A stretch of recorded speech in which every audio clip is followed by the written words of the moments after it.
Hi there, my friend. Pastor Greg sharing another thought with you again today.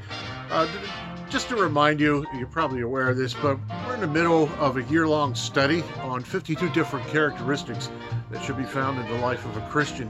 And this particular week, we're taking a look at the Christian attribute of courage. Just a quick reminder, courage is courage to face the culture in this particular instance, but it's to stand firm in our belief, to stand against the culture around us, to show tenacity, if you will, even though we have the fear of life, we have the fear of death, but we stand firm, we stand courageous, rather than going along with the tide. There's a particular story that comes out of Daniel chapter 3. You're probably kind of familiar with it. It's the story of Shadrach, Meshach, and Abednego. If you've never heard this story, why, these three Jewish boys have been taken prisoner by the Babylonian Empire. This is way back in the BC era, 6th or 7th century BC. Babylon came and conquered Jerusalem and marched some of the young men back to Babylon to show them off and say, hey, look, these are the people we've been able to conquer. Well, one of the things that the king did, King Nebuchadnezzar, he demanded that everyone bow down to this great big giant statue. He erected this huge statue and said, look, when the bell rings, you need to bow down and worship this statue.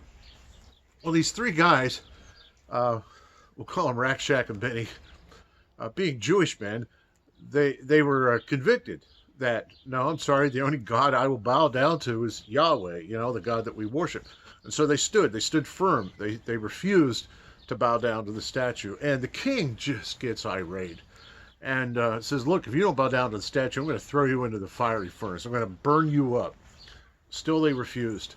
And they stood firm. That took a lot of courage, in my opinion.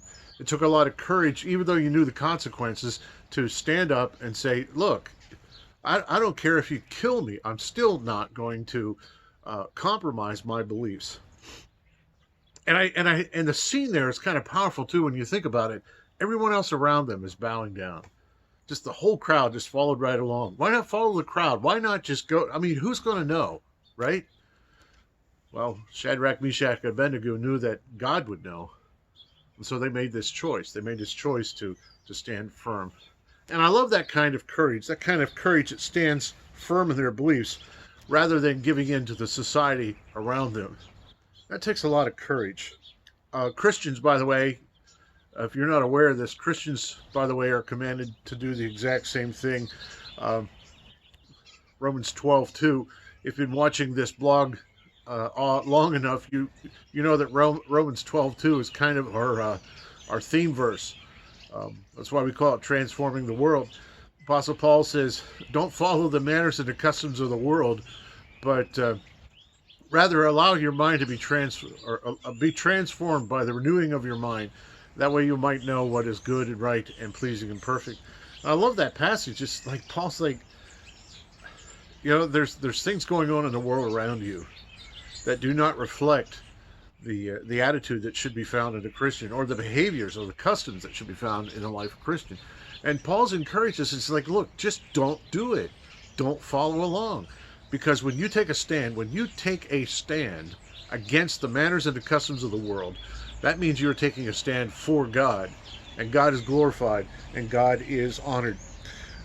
1 Corinthians 15:58, Paul again writes, this time to the Corinthian church, but he calls that church to remain steadfast and immovable, always abounding in the work of the Lord, knowing that whatever you do in the Lord's name is not in vain. Again, great passage of Scripture. That it's not just these Old Testament individuals like Shadrach, Meshach, and Abednego that have been called to be courageous, but in New Testament times, Christians are called to be courageous. Courageous against a culture that, although all around you, there seems to be this tide of immorality, if you will. It's like a river. It's like a river that's just kind of flowing, and sometimes we might have a tendency to get swept along and just do what those around us are doing. But Christians say, no, we cannot, we dare not. We must be courageous and stand firm. I'll tell you tomorrow about a book called Fox's Book of Martyrs. But what it is, it's basically a publication that identifies the people who were martyred because of their faith over the years. And if you've never read Fox's Book of Martyrs, I highly recommend it. You ought to do it sometime, because these people, in the face of losing their life, they refuse to compromise. And I get, I just get thinking to myself, if Shadrach and Meshach and Abednego, or the other Christians who have been martyred over the years, if they could stand firm, even knowing that they might lose their life, certainly I ought to be able to show courage just whenever I am inconvenienced by the society around me. So the call in Scripture is, yes, we need to be courageous. We need to be courageous against a culture that is trying to get us swept along and give up our faith and compromise our faith, to deny our God, to follow the ways of the world around us. Be courageous, my friend, as you stand against the culture around you. And I pray that as you continue to be courageous, that not only are you strengthened in your heart, but those that watch you stay courageous might be strengthened as well. Well, thanks for spending time with me again today. You're watching Transforming the World, and my name is Pastor Greg.